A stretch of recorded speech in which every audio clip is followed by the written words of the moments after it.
I just want to talk a little bit about our story, and I'll tell you this. I'm going to talk fast. I know I've got 30 minutes. I started this presentation out just wanting to research what was out there in terms of remote online proctoring. So this presentation used to be, I would tell you all about the 4 companies we looked at, and I'm going to do a lot less of that this time, although I still have that data if anybody wants it.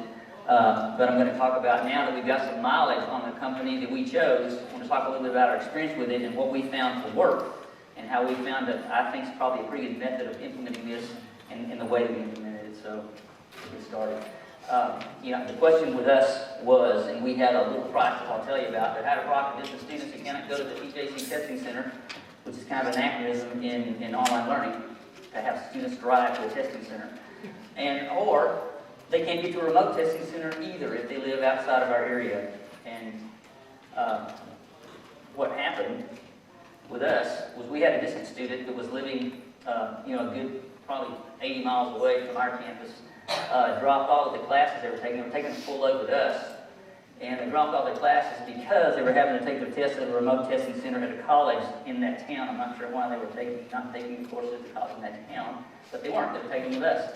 And they dropped all their classes because they were having to take tests in the testing center. And this is pretty much a common thing, is they were having to pay about, I don't know, $30 or $40 a test to take their test in that remote testing. That's pretty common if you're not a student at the college. And so what happened was that student dropping, you probably had this at your campus, one event happens, it just catches the attention of the right people, our executive cabinet, for example, and that triggered our administration to really push for more non-proctored exams. They call them, we need to give online exams. I said, they're taking online exams, but they're taking them at a testing center. Well, they didn't think that that was an online exam, and so we had this definitional problem we had to work with. But they were basically wanting them faculty not to proctor at all because it was more convenient for the students. And we had this kind of face-off here. We wanted student convenience. Our executive cabinet was pushing down. Our faculty dug their heels in and said, we need exam integrity. We need a way to proctor exams when they need to be proctored. We discussed, we went through, how to design a non-proctored online exam, how to do it correctly so that you can mitigate a lot of what goes on, and that still goes on in our school, but there's still a lot of faculty that just really, they need to proctor their exams. They're not going to do it any other way. So that led me to try to step in the middle of it and begin to research, what other alternatives were out. This was probably a little over a year ago that all this came down, and of course our answer was, let's do remote online proctoring. It kind of fits in the middle. It lets the student have the convenience of testing at home, and it lets the faculty have meet the requirement of having proctoring. This is nothing new. A lot of schools are doing this. This is just kind of our story. What I found, and you may find this true as well, if you haven't really looked into this, which I hope a lot of people are here that have looked into this, because this will be good stuff for you. I found there's 2 ways to do this. There's attended, what I'm calling attended. That's not an industry definition or anything. But that's where you have a live proctor. You have a live proctor working with the student remotely. Then there's also unattended. Basically, everything's recorded for later review. Both are good. I'm not here to advocate one over the other. I'm just going to tell you what we did and why we did it. Attended proctoring, of course, the student identity is verified. The proctor is able to monitor the student in real time. They're monitoring the student via a webcam focused on the student, and they're monitoring the student via the screen. They can see everything that goes on the screen.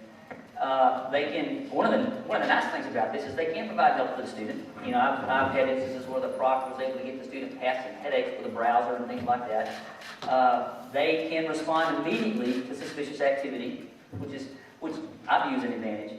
And of course, they provide video evidence. Videos created, and any problem areas are typically marked, so you don't have to watch the entire video. You can go directly to the places where the proctor says there are issues, and then the instructor can decide exactly how they want to deal with that. Unattended proctoring, of course, this is all recorded, so the student identity is verified. Basically, a photograph of an ID card is made. And there's probably some more sophisticated methods that can be done as well. The exam session is recorded. There's no real-time interaction. That is not necessarily a disadvantage to a lot of people. That is an advantage. it discourages cheating. The students are going to know that everything they do is going to be recorded. The idea is they're not going to try to cheat. And if they do, you have video evidence of whatever they did. And then again, the instructor can make the decision on what needs to be done. So, we evaluated these candidates. These are all good people. I know these people, I've worked with them, and these are the people that we talked to. We looked at their products, and this is by no means an exhaustive list. These are just the ones we looked at. And in fact, when I used to give this presentation where I would actually talk a lot more about each of these companies and tell you a lot more about each one, and again, that is available if you want it, but I would make sure they'd seen my slides and they agreed with everything that I was saying, so that, without exception, were really pleased that I was doing this, because they're all proud of their products and all their products work. They just work a little differently. I mean, it's up to you guys to decide which one works best for your school. The only thing I have put in here is a part of this, and on that front page, and I can go back to that at the end, is the URL for everything that's going on here. If you want these slides, if you want some other information, some links to some documents that I've got out there that you may want to take a look at, then I can bring this back and you can write that URL down. But anyway, you can take. I'm not going to go over this, but it's something you can look at. It's just just kind of a matrix of how we evaluate each of these 4 companies. And our choice was Examity. Again, the advantages we saw, they were live proctor. I've just got a bias toward that right now. I may change my mind. That may change for me as we go through this, because we are about, a semester and a half into this. And one of the things I want to share with you guys is kind of what we've done, which I think is working really well for us, and it may be different for your school, or it may be the same. It does have a good integration with Canvas, and that was a big factor in our decision. Now, when we made this decision, not all of these companies were integrated with Canvas, and I think every one of them is now, which is a good thing. And they had a very reasonable cost. We decided as a school that we're going to foot the bill for the students taking these exams. We're not going to make them pay. We may regret that, but if we do, we'll change. Okay? The nice thing about all this is, we can move and change this. Some schools some of your schools may use this and may have more than one option for faculty to choose from. That would be kind of a nightmare to me, but that's a possibility. So we're not locked in to Examity. So far, they've done a really good job for us. So here's where I'll get in and talk a little bit about our experience with Examity. And folks, feel free. I'm not sure exactly. I got a hunch we're going to have some time at the end of this thing to ask some questions. So if you want to ask questions, just stop me. I don't have my glasses on, but I can see you raise your hand even in the back there. So if you have a question, feel free to stop me. Here's what happened with us. We looked at 2 ways we're going to use Examity, or really 2 ways we use any remote proctoring solution. Is that we're going to use it only for students who can't go to a remote testing center. We're going to use this is the way that we do not lose a student because they can't test. And then the other way we can use it is we may have faculty that decide, shoot man, my whole class is going to do this. We're going with this. I want them to be able to test wherever they are, but I do want them to be proctored. So we have had a couple of math instructors opt to do the entire class. We run a wintermester. In our wintermester, the campus is pretty well closed. There is no testing center for them to go to. So during the wintermester, we have a lot more faculty using for their entire class. And one of the things that we do from a cost standpoint is we just ask the faculty to proctor no more than 2 exams in their class. And the others, they can do good assessment design, and I think there's not going to be a problem with that at all. And we've done that successfully this past December. So here's what we do. And by far, because like I said, we've only had a couple of instructors opt to do their entire class. They were math instructors. I got a hunch we may end up with some nursing instructors that may opt to do this. The only people more paranoid than math instructors about cheating are nursing instructors, and they're just crazy about it. So, and they typically test the students themselves. They'll bring them to a testing center. There's some classes they will do a remote exam, but this could be something that they end up using heavily later on. We'll see. But so what we are doing mostly is we're handling that individual student that cannot find a remote proctoring center someplace. We've got a single mom living outside of Nacogdoches, Texas, which, you know, they could get to a university in Nacogdoches, but they work full-time. They can't drive that distance. So we're not going to lose that student. We're going to be able to test that lady at home, and she's just got to keep the kids out of them. She's testing in, and she's going to be good to go. And so we have kept a lot of students that we would normally lose because we didn't have examining. And that's the main reason, or just a remote proctoring solution. The main reason I wanted to do this is so we would have that in-between thing to basically allow students to test, and there's no other option for them to be able to test and still have it be proctored. So what we do real quickly, a student typically calls our testing center and asks and tells them they got proctoring. And our testing center is used to handling this. They'll try to help them to find a remote proctoring location wherever they are. We're getting more and more students that are taking our classes that don't live around Tyler, Texas. And we've got several degrees that are online. We've got an online campus kind of that entity exists now. And so we're getting students that are taking our classes that just don't live around here. And so this has been a godsend for some of these people that simply just can't do this any other way. And I don't know how you would, well, you'd have to just simply not proctor some students if you didn't have this solution right here. So a student calls the testing center, and the testing center deals with them. The student calls their instructor, communicates with the instructor, and the instructor contacts us. The one thing we try to do is that we try not to get the faculty involved in this any more than we have to. We do all the work that has to be done in Canvas, because if we didn't do it, they would view this as a real imposition. We've already had some kickback from the faculty, even though they didn't have to do anything, they thought they did. And so we've found that this is something we can do for them, and it works pretty well for the student. The faculty member is then notified. Once we see that there's a need and we agree that there's a need, the faculty member is notified. That is typically done, and I'll show you our automated system in a minute and talk a little bit about that. But they get an email. And we're not really asking for their permission. We're just telling them they've got a student that needs to use examining to test. Will they please send us the information that we need about their test? What are the passwords? What tests are they giving? Those types of things, so that we can basically set that up. Also, the student is notified. The student is notified that we are setting them up to take their exams and examining. We give them a link to some documentation. There's some things they need to know about what they're going to have to be responsible for if they're going to be able to take this test remotely. And so we've got some documentation. I'll show you that later on. And then we go into the course and integrate examining. We'll talk about that in a minute. It's a pretty simple integration, so that the student never really has to leave the course. They can just go to this spot in the course, they can click, and they can go take their test. With examining, some of you, this is a disadvantage. The students first have to schedule their exam because there's a live proctor involved. And one of the advantages of having the non-live proctor is there's no scheduling. The student just decides they want to take it, they take it. 24/7, it doesn't matter. So that can be looked at as an advantage or not. It depends on the school. That's why it's neat that there are so many different ways of doing, or these two different ways of doing this, because different schools look at this differently.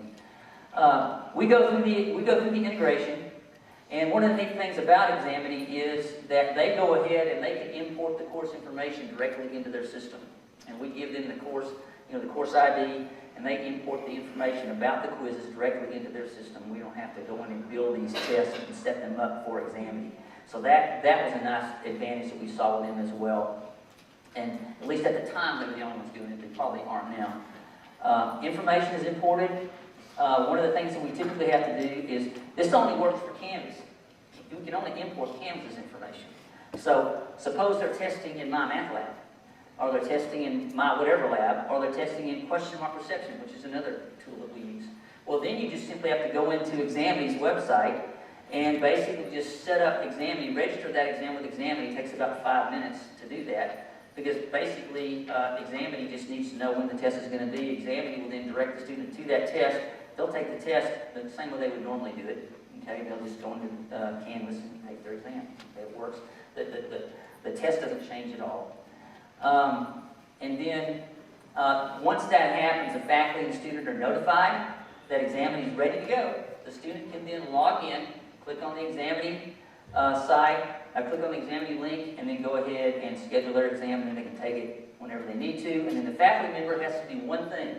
The only thing they have to learn how to do is click on that link and click on the videos to look at the videos. And then if they choose to. One of the neat things that Examity does is they will show you flags. There's a green flag, a yellow flag, a red flag, and a blue flag. And if there's a green flag there, and you've got a list of them all. There's a green flag there, you're good to go. There's no need to look at it. If there's a blue flag, it may be a message, or a yellow flag, something went on there you need to take a look at. If there's a red flag, they actually violated one of the testing rules that are set up, and something's going on. It may not be cheating, but it's something you need to look at. Okay? Examity caught one student. The student was taking the exam, it was a math exam. The student was sitting there in front of the computer, and this was an algebra exam. So they would sit there, just kind of looking at the screen, she'd look off, and then at some point, she would type an answer in, or so they thought. They kept watching her. Sometimes the answer was appearing in the blank, and she's not even looking at the screen. So the examining proctor's kind of going, this is weird. They asked her to actually pan the room. Is somebody over there? You know, because she kept looking kind of off. And anyway, and then they flagged that. They said something's going on here. And then on another test, a little box popped up, and what was going on was Google's remote desktop was being used by another person to control that person's desktop. And so they're just working the test for her. And come to find out, she paid this person to take the entire course via Google's remote desktop. And they somehow found a way to hide the little dialogue that comes up at the bottom, because I verified this, and I could make it work, but I had to really work to get that little dialogue, that message box off the screen. It popped up one time, and so, that blew the doors off of that one, and she's facing some disciplinary action right now. I'm not sure what, don't want to know. Okay, so real quickly, just to show you this, real quick, this integration. The way it works is you simply go to your modules, and I'm not going to take too much time with this, but you create a module in here, and I've just called it examining. And then you come in, and you add content in there, and you simply add, this is something that's pretty easy to set up for the faculty member or for us. There's an external tool that Examining has, and you simply create this external tool, come down here and give it whatever title you want that to be. Typically, it's best to load it in a new tab. You click Add Item, and you've got the link. Then when a student gets ready to take an exam, they simply click on that link. It will take them over, and this class has not been imported, so normally they don't see this. They go straight into examining, whether you're an instructor or whether you are the student. So you don't see this, but I'm just going to go ahead and fudge it here and log in as the instructor. And here's the examining dashboard for the instructor. Now the instructor only comes here for one reason, and that is to check the exam status. I don't have anything here, but if I did, you would see just a matrix here, a list of all the students that have taken the exam, and you'd see the flags. And if you have, you'll see a number under the flag, a 1 or a 2, because 2 people look at it with this particular company. The proctor looks at the exam, looks at the video, and an auditor checks it out, and they basically flag it separately. And so if you have a 2 underneath red, that means 2 people said something's going on here, a test violation has occurred, you need to check it out. And then when you open the video, it'll tell you the actual minute and second into the video that was. You just scroll over there, take a look at it, and then you basically do the same thing you would do if they were testing in a testing center.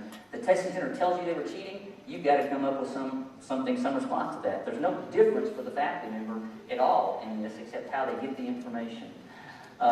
Okay, now the student, on the other hand, comes in here. When they click that same link, they're basically auto-logged on, single sign-on, and they come over here, and they first have to set up a profile. They have to upload a picture, ID, driver's license, or student ID, a little picture of that. They have to create some security questions, kind of like your bank does if you're going to do online banking, and then they create all that. And once that's done, they are then eligible to schedule their exam, and they can schedule their exam. They can then go take it at the appropriate time.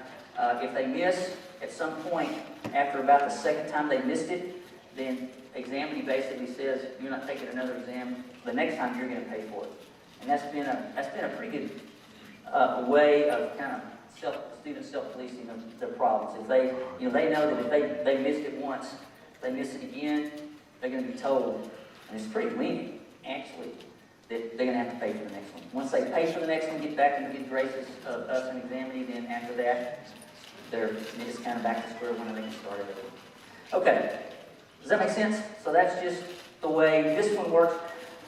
They're all going to work pretty much the same way. At least ProctorU is going to have something I think probably pretty similar to this, at least from my experience.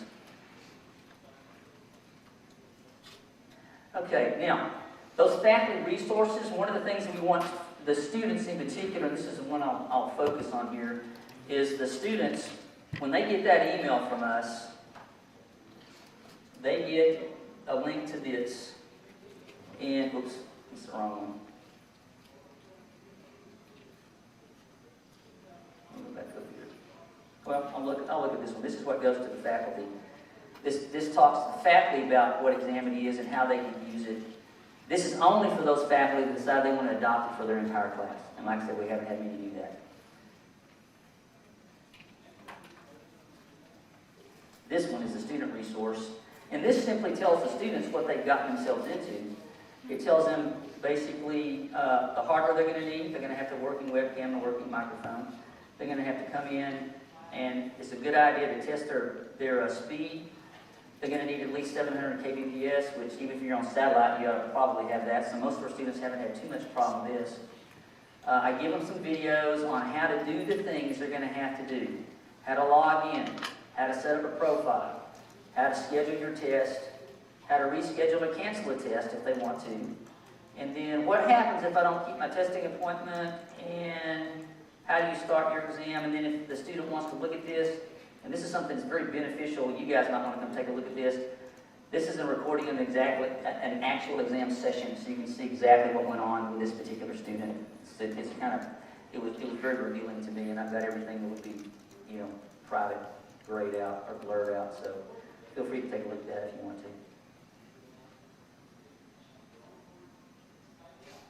to. Okay, so the way we kind of make this thing work is we developed basically a little slide, an online form, a set of online forms. I don't know if you guys have ever heard of Zoho.com, but it's kind of like Google Docs on steroids. It's just a whole lot more. And one of the things they have is Zoho Creator. It's free. You can pay $5 a month and you can get a whole lot more capability out of it. And I've done a lot with this. I really like this. So Zoho Creator will let you create online database applications in an incredibly simple way. And so what we've done is we've just got some forms. And so when a student has a need and we decide that they can go ahead, they need to go ahead and take these exams via Examity, then one of the things that we can do, let me find that little ditty, is that there's a remote proctoring request form, and basically either one of my people or a testing center person fills this out, and when they click submit, then an email is generated to the faculty member, an email is generated to the student, and then they respond, okay? And one of the things we put in the email is simply a link to this form right here.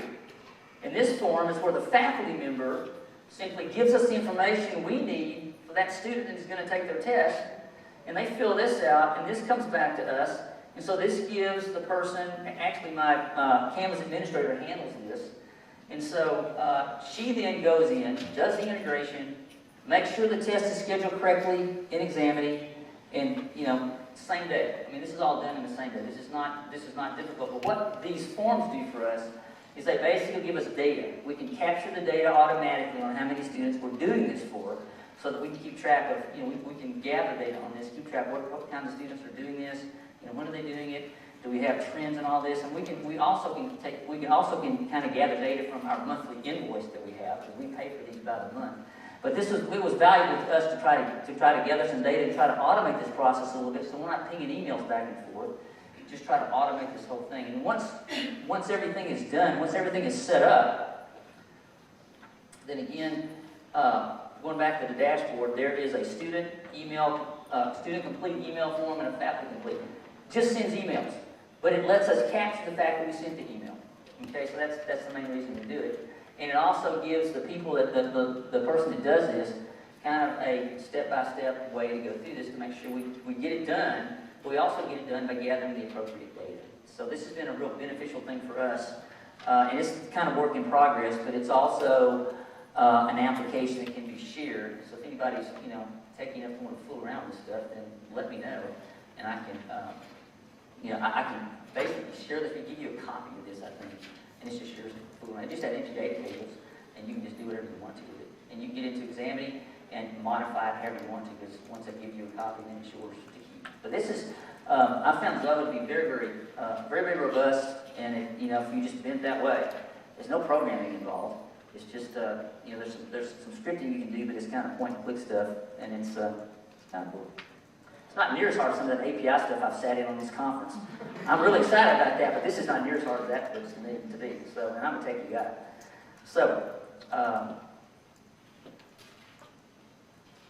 now, who else is out there? Just to be complete about this, that's what we do. We found it to be a godsend, like I said, for a lot of our students. It's working pretty well right now.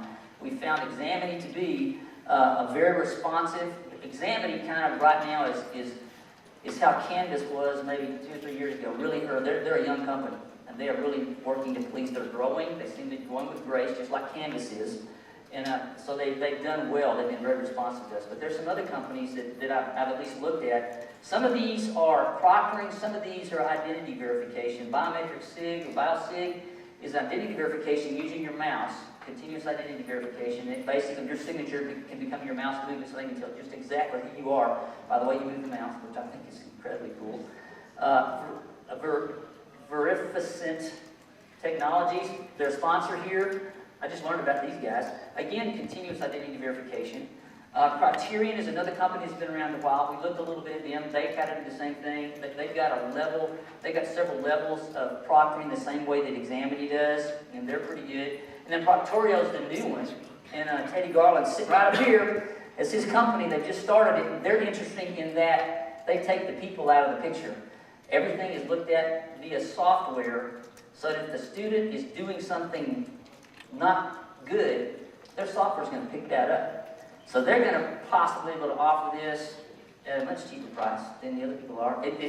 I say that because Teddy's here, and because that's intriguing. I mean, that's intriguing to me. And the nice thing about all this is, you've got these various ways of doing this stuff, and it's only going to get better. The accrediting agencies are only going to be looking at this harder. And I know the Southern Association that accredits us does not try to be too prescriptive with this. Right now the rule is you got a stupid password on your LMS, and that's about all the security they require, which everybody knows is ridiculous. So but they did make mention, at least in our last accreditation, of the fact that, and the Department of Education is looking at it too, about the fact that there's technology out there that you can use. So they're suggesting this. So anyway, I think this is just the kind of the next step a lot of us are probably going to need to take, unless you're working with a graduate program. I think graduate students can do this pretty honestly, but honestly, below that, I don't trust any of them. So anyway, yes, sir. Did you go through any kind of a decision process to choose proctoring as opposed to identity verification? This was a very informal process for us, because we were reacting, in a sense. I was looking at this before, our executive academy got wind of that student dropping. And so it became a little bit of, let's find a solution for this. And so we discussed this. I felt like, and we felt like that with the proctoring solution, you've got both. You've got identity verification, albeit not as thorough as the companies up here can do it like BioSig.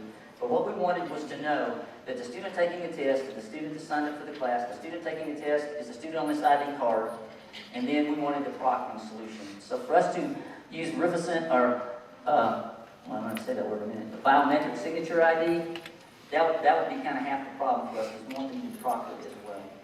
That's just us. Yes, sir? How does it work with the ID? You just have the student just basically show the ID in front of the webcam before they take the exam? If it's unattended, then they get a snapshot of it. Okay? They'll put it up there. They'll press a button to take a snapshot. It'll ask them, make sure this is clear, or there'll be obviously going to be consequences. But that's how they do it now with us. With us and Examine, they have the live proctor, and I've watched the videos. I mean, they make them hold that thing up there and get it just right, so they can verify that the student in the picture is the student actually taking the test. They verify the name. I mean, honestly, that is way better than you're going to get in a class full of face-to-face 50 students. Those identities aren't verified at all. And we've all heard of instances in large classroom, face-to-face classroom, where students have taken exams for other students, so it happens. So anyway, there's me.